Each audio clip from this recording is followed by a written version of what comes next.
Permintaan kepada Pak Bupati Bone Bolango untuk mengevaluasi dan mengasistensi sesegera mungkin Ketua WLP dan segala. Wakil Ketua DPRD Bone Bolango Zainuddin Pedro Bau meminta kepada Bupati Bone Bolango Hamim Pou untuk bisa mengevaluasi dan mencopot Kepala Unit Layanan Pengadaan atau ULP Bone Bolango.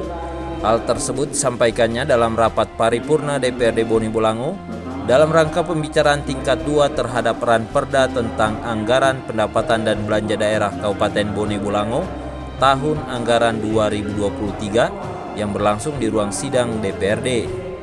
Alasan Pedro Bau yang meminta agar Kepala ULP Bone Bolango beserta pegawainya dicopot dari jabatannya didasarkan oleh laporan, temuan fakta, dan data di lapangan yang ditemukan bermasalah.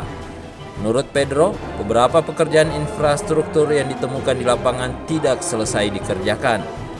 Pedro menilai yang paling bertanggung jawab atas pekerjaan yang carut-marut di Bone Bolango tersebut adalah Kepala ULP Bone Bolango beserta stafnya. Sebab menurutnya ULP tidak profesional dalam menentukan pemenang proyek, sehingga menyebabkan bermasalahnya sejumlah proyek di Kabupaten Bone Bolango. Jadi tadi memang di sela-sela setelah Koordinator Tim Banggar menyampaikan laporan terkait dengan catatan-catatan dan rekomendasi-rekomendasi dalam proses pembahasan APBD 2023. Tadi saya sudah menyampaikan bahwa ada yang lupa, ada yang terlupa, yang tercecer dalam proses pembahasan kami, yaitu adalah terkait dengan rekomendasi permintaan kepada Pak Bupati Bone Bolango untuk mengevaluasi dan mengasistensi sesegera mungkin Ketua WLP dan segala perangkatnya yang ada, karena dari hasil temuan fakta data baik itu terkait dengan komisi terkait dengan laporan reses yang telah kami lakukan di lapangan, ternyata banyak proyek-proyek itu yang bermasalah, padahal ini sudah akhir tahun. Nah, indikasinya apa?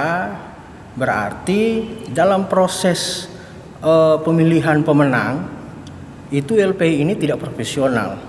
Harusnya yang dimenangkan dan bertanggung jawab untuk memenangkan itu kan ULP. Mereka harus lihat dulu kualitas perusahaan ini bagaimana. Yang terjadi tidak seperti itu.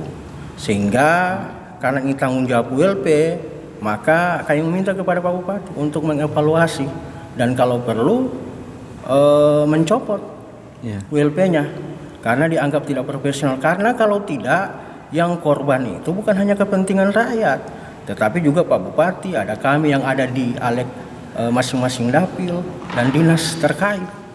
Nah, ini harus segera mungkin disikapi oleh Pak Bupati Bone Bolango. Oleh karena saya meminta dan saya mengingatkan kembali tadi bahwa itu menjadi salah satu catatan rekomendasi Banggar DPRD yang tadi disampaikan oleh paripurna. Setelah itu juga saya juga tadi bincang-bincang dengan Pak Bupati. Pak Bupati, tolong ini karena ini menyangkut kepentingan kita bersama, maka segera mungkin ULP-nya ini harus dievaluasi. Saya kira Ketua Golkar Bone Bolango tersebut mencontohkan salah satu pekerjaan jalan di Kecamatan Botu Pingge yang tidak selesai dikerjakan, terpaksa harus diputus kontraknya. Beruntung masih ada perusahaan lain yang mau mengambil alih pekerjaan jalan tersebut sehingga bisa selesai dikerjakan. Persoalan seperti itu yang tentu saja menjadi tanggung jawab dari ULP Bone Bolango, sehingga Pedro Bau meminta agar Kepala ULP Bone Bolango bisa dicopot dari jabatannya. Saya ambil contoh saja di dapil saya, dapil Kabila Tilong Kabila Botu Pingge. Itu ada proyek jalan lingkar, jalan ruas Timbuolo dengan Timbuolo Tengah. Itu anggarannya lebih kurang 2,1 sekian miliar. Nah, itu sampai hari ini itu sudah di take over oleh kontraktor lain. Yang kontraktor pertama itu tidak mampu sehingga itu di take over. Nah, alhamdulillah ada yang men-take over itu, artinya ada perusahaan yang mau. Nah, bayangkan kalau tidak ada perusahaan yang mau, kasihan. Nah, itu yang salah satu solusinya adalah itu tadi. Cuman kan agak susah. Tim Liputan Gorontalo TV. Kita mencari